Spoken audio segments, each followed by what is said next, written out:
नमस्कार दोस्तों, ऐसे स्टडी सेंटर में आपका एक बार फिर से स्वागत है। संस्कृत की क्लास के लिए मैं अशोक शास्त्री।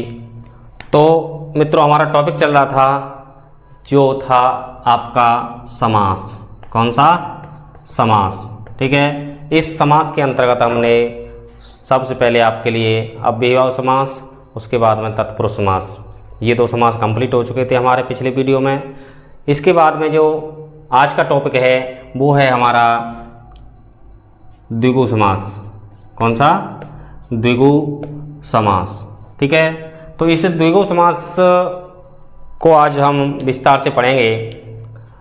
इसमें सबसे पहले हम बात करते हैं, इसकी जो परिभाषा है वो होती है सामान्य तौर पर संख्या पूर्वो द्विगु। क्या होता है? संख्या पूर्वो द्विगु, अर्थात तत्पुरुष समास के ऐसे पद जिनमें पूर्व पद संख्यावाचक हो, वहाँ पर कौन सा समास होता है? द्विगु समास होता है। ठीक है मित्रों, तो ये ध्यान रखना है आपको। तो ये हम कह सकते हैं कि यह तत्पुरुष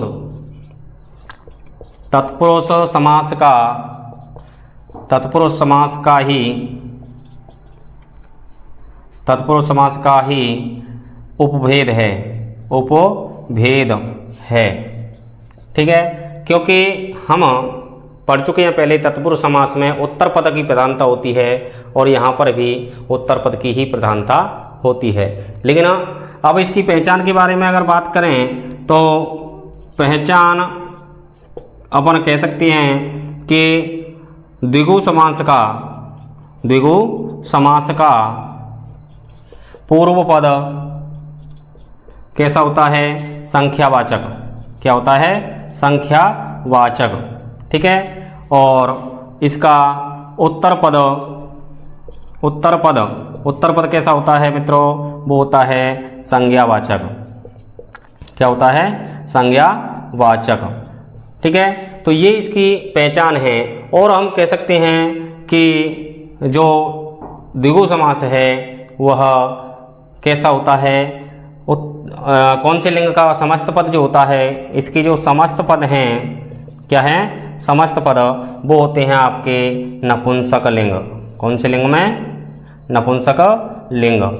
ठीक है, तो ये आपको ध्यान रखना है मित्रों कि जो द्विगु समास है हमारा, उसमें पूर्व पद संख्यावाचक होता है और उत्तर पद कैसा होता है? संज्ञावाचक होता है। ये चीज़ हमें विशेष तौर पर ध्यान रखनी है। इसके बाद में इसका जो विग्रह करना है, मुख्य बात है इसके विग्रह की कि तत्पुरुष समास के पदों का विग्रह किस प्रकार से करना है हमें, तो वो आपको ध्यान रखना है कि जैसे अपन बात करें विग्रह की, किसकी? विग्रह। इसका विग्रह जब अपन करते हैं तो ध्यान रखना, प्रत्येक पद में अपन लिख सकते हैं इस बात को कि विग्रह करते समय, क्या? विग्रह करते समय दोनों पदों में, किनमें? दोनों पदों में, पूर्व पद और उत्तर पद, दोनों पदों में वचनानुसार, किसके अनुसार? वचनानुसार षष्ठी विभक्ति का प्रयोग करना है हमें। कौन सी विभक्ति? षष्ठी विभक्ति का प्रयोग करते हैं।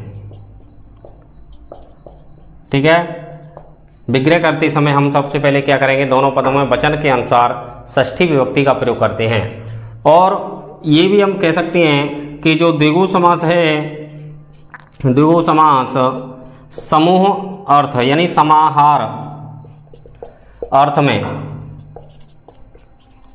होता है। क्या होता है? समाहार अर्थ में होता है। तो समाहार अर्थ का मतलब होता है समूह। क्या होता है?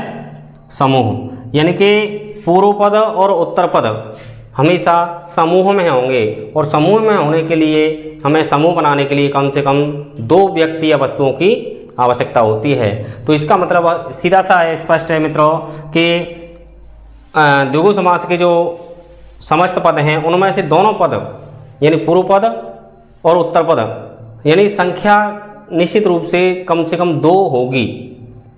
ठीक है, तो षष्ठी विभक्ति का या तो द्विवचन का प्रयोग करना है या फिर बहुवचन का प्रयोग करना है।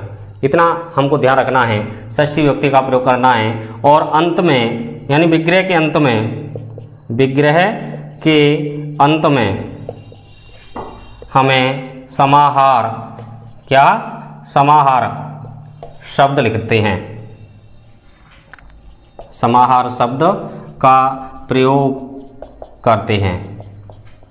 ठीक है, ये चीज़ आपको विशेष तौर पर ध्यान रखनी है कि दोनों पदों में षष्ठी विभक्ति का प्रयोग करने के बाद में हम क्या प्रयोग करेंगे, समाहार शब्द का प्रयोग करते हैं। ठीक है, अब इसके बाद में अपन देखते हैं, जैसे उदाहरणों के तौर पे आप देखेंगे कि हमारा शब्द आता है यथा, कोई भी शब्द ले लें अपन, जैसे पंच पात्रम, क्या है, पंचपात्रम, ये एक शब्द हो गया, हमारा समस्त पद हो गया। तो हमारा पूर्व पद क्या है, संख्यावाची है, और उत्तर पद क्या है, संज्ञा है। अब हम बात करें कि ये पात्र हैं, कितने पात्र हैं, 5 हैं। ये जो संख्यावाचक है ये एक तरह से अपन कह सकते हैं विशेषण पद, क्या है, विशेषण पद होता है। संख्यावाचक जो पद होता है वो विशेषण पद होता है, और उत्तर पद जो होता है वो विशेष्य पद माना जाता है। तो अब पात्र कितने हैं ये बताया जा रहा है, 5 हैं। तो अब दोनों के लिए, दोनों पदों में हमें षष्ठी विभक्ति का प्रयोग करना है। अब पात्र 5 हैं, संख्या 5 है, तो संख्यावाची शब्द के हमें 5 संख्या बहुवचन में आ रही है, तो इसलिए हमें बहुवचन का ही प्रयोग करना होगा, पंचानाम। ठीक है, और ये बहुवचन का है संज्ञा, तो ये पात्र भी बहुवचन में है, तो पात्राणाम। ठीक है, समाहारा इति विग्रह, इति विग्रह। ठीक है, इतना लिखना है अपन को। इसी प्रकार से द्विमुनम, क्या है, द्विमुनम, मुनि कितने हैं, 2। अब 2 हैं तो द्विवचन का प्रयोग करना अपन का संख्यावाची का, है ना। अब इसमें षष्ठी विभक्ति का प्रयोग करना है, द्वयो, क्या, द्वयो मुनयो, द्वयो मुनयो समाहारा, क्या है, द्वयो मुनयो समाहार, अर्थात 2 मुनियों का समूह। ठीक है, इति विग्रह। इसी प्रकार से अपन प्रयोग करते हैं, जैसे पंचवटी, क्या है, पंचवटी, तो पंचानाम और वटानाम, पंचानाम वटानाम समाहार, यानी कि 5 वृक्षों, वट का मतलब होता है वृक्ष, है ना, 5 वृक्षों का समूह। इसी प्रकार से कोई भी शब्द लेते हैं अपना, जैसे हिंदी का या कोई भी संख्यावाची अपन लेते हैं, त्रिमुनम, क्या है, त्रिमुनम।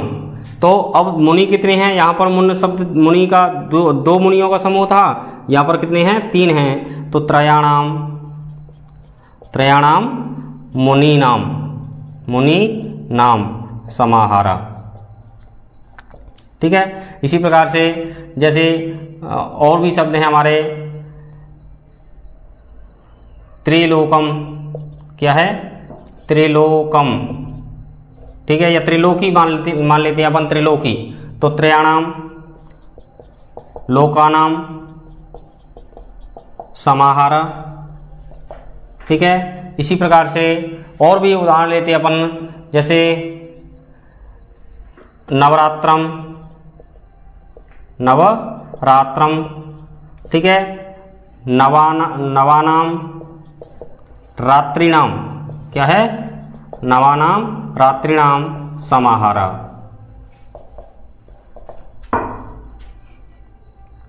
ठीक है, इस प्रकार से समाहारा, नवानाम रात्रिनाम समाहारा।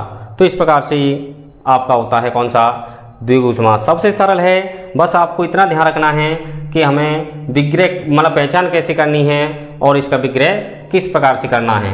ठीक है, अब संख्यावाची शब्दों में आप नोट डाल के लिखेंगे कि कई शब्द ऐसे हैं जिनमें हम संख्या देखते ही और द्विगु समास कर देते हैं, लेकिन वो द्विगु समास के उदाहरण नहीं होते हैं। ठीक है, तो उनके लिए आप विशेष तौर पर ध्यान रखना। और उनमें से आपके लिए ज़्यादातर एक शब्द आता है, जैसे आप नोट डाल के लिखेंगे कि यदि संख्यावाची पद के साथ, संख्यावाची पद के साथ किसी नदी का नाम या नदी शब्द हो तो वहाँ कौन सा समास करेंगे? अव्ययी भाव समास। क्या करेंगे? अव्ययी भाव समास होता है। क्या है? ध्यान रखना, जहाँ भी आपको संख्या के साथ में क्या दिखाई दे, आपको संख्यावाची पद के साथ में अगर किसी भी नदी का नाम हो या फिर कोई नदी शब्द हो तो हमें क्या करना होगा? सबसे पहले मुख्य रूप से ये देखना है कि संख्या के साथ में नदी का नाम तो नहीं है, तो इसमें समास कौन सा करना है? हमें अव्ययी भाव समास करना है। जैसे, और एक चीज़ और लिख लेते हैं इसी में कि विग्रह, ठीक है, विग्रह द्विगु के समान ही होता है। क्या है? विग्रह द्विगु के समान ही होता है। अर्थात द्विगु समास में जिस प्रकार से अपन विग्रह करते थे, पूर्व पद में और उत्तर पद में दोनों में षष्ठी विभक्ति का प्रयोग करते थे, उसी प्रकार से यहाँ भी हमको वही कार्य करना है। केवल समास का नाम बदलेगा। तो समास में आपको ध्यान रखना है अव्ययी भाव समास होगा। जैसे पंचगंगम। क्या है? पंचगंगम। ठीक है। अब 5 गंगाएं। देखो मित्रों, यहाँ यथार्थता की वजह से यहाँ पर अव्ययी भाव समास है, क्योंकि गंगा कितनी है? 1 है, जबकि हम कितना कहना चाह रहे हैं यहाँ पर? 5। इसीलिए यहाँ पर जो समास का नाम है वो अव्ययी भाव होगा। विग्रह हम द्विगु को समान ही करेंगे। पंचानाम और गंगा नाम समाहारा। क्या है? पंचानाम गंगा नाम समाहारा इति विग्रह, और समास का नाम लिखेंगे अव्ययी भाव। क्या लिखेंगे? अव्ययी भाव। ये चीज़ आपको विशेष तौर पर ध्यान रखनी है। इनमें से ज़्यादातर उदाहरण पूछे जाते हैं। इसी प्रकार से द्वियमुनम। क्या है? द्वियमुनम। हम संख्या पहले देखते ही और समास का नाम क्या टेक देते हैं? द्विगु, जबकि ऐसा नहीं होना चाहिए। ठीक है। संख्या के साथ में अगर किसी भी नदी का नाम आ रहा है तो वहाँ पर हमको अव्ययी भाव समास करना है। ये द्वयो और यमुनयो समाहारा। क्या है? द्वयो यमुनयो समाहारा। ठीक है। समास का नाम अव्ययी भाव। ठीक है। इसी प्रकार से पंचनदम। क्या है? पंचनदम, 5 नदी, तो नदी शब्द आ गया। ठीक है। पंचानाम नदीनाम समाहारा।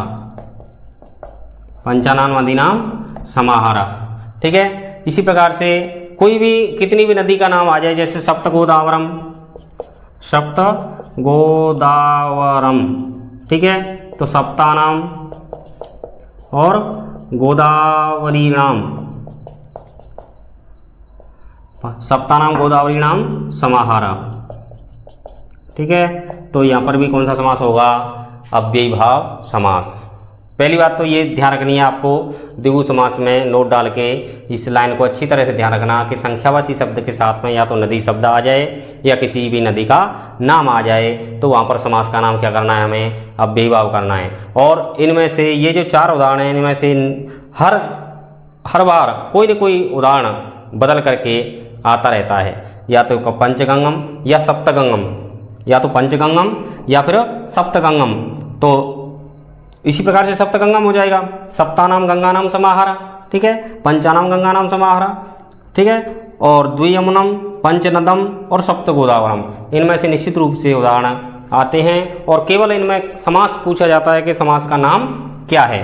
ठीक है। इसके अलावा अगर कोई और दूसरे उदाहरण आते हैं इसके, जैसे आपको डाउट करने वाले जो शब्द हैं वो अगर घुमा के पूछना चाहता है और आपको बहुत ज़्यादा डीपली जाता है तो एक चीज़ आती है, दूसरा नोट डाल के लिखेंगे इसी में द्विगु समास में ही, नोट नंबर 2 कि 2 अंकों वाली संख्या, 2 अंकों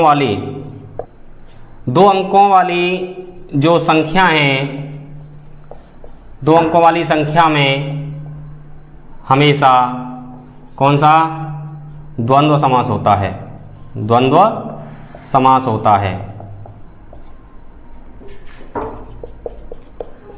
2 अंकों वाली संख्या में कौन सा समास होता है, द्वंद्व समास। लेकिन एक शर्त है, हैं? शर्त क्या है कि संख्या 0 वाली नहीं हो, ठीक है, संख्या 0 वाली नहीं हो। जैसे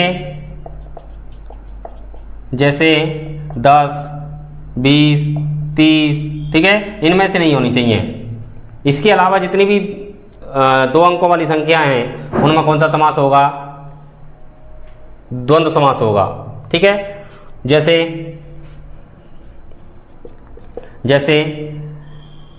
12, क्या है, 12, केवल संख्या है ये, ठीक है। कौन सा समास होगा इसमें, द्वंद्व समास। 2 अंकों वाली संख्या में द्वंद्व समास होता है, ठीक है। संज्ञा नहीं हो, है, एक चीज और ध्यान रखना, संज्ञा पद नहीं होने पर, ये और नोट कर लेना, ठीक है, कि 2 अंकों वाली संख्या हो और उसमें संज्ञा पद नहीं हो तो वहां पर समास का नाम क्या करना है, हमें द्वंद्व समास करना है, ठीक है। अब जैसे 12 है, ठीक है, अब इसमें अपन इसका विग्रह करेंगे तो 2 द्वौ, ठीक है, और 10 द्वौ च, 10 च, ठीक है। इसी प्रकार से कोई सा भी उदाहरण लेते हैं अपना, जैसे 28, क्या है, 28, तो 8 च और 20 च, 8 च 20 च। कोई सा भी इसी प्रकार से 9, 90, 99 जिसे बोलते हैं अपन, ठीक है, तो 9 च 90 च। तो ये ध्यान रखना है मित्रों कि 2 अंकों वाली संख्या हमेशा कौन सा समास होगा, द्वंद्व समास, लेकिन संख्या के साथ में कोई संज्ञा पद नहीं होना चाहिए। तो ये विशेष तौर पर ध्यान रखना। ये 12 और 28 ये उदाहरण आपके कई बार बोर्ड एग्जाम में पूछे जा चुके हैं, इसलिए इनको भी आप ध्यान रखना। इनमें केवल समास पूछता है, समास का नाम पूछता है, विग्रह पद नहीं पूछता है, ठीक है। तो ये होता है मित्रों कौन सा, द्विगु समास कंप्लीट, ठीक है। इसके अलावा जो अगला समास पढ़ेंगे हम वो है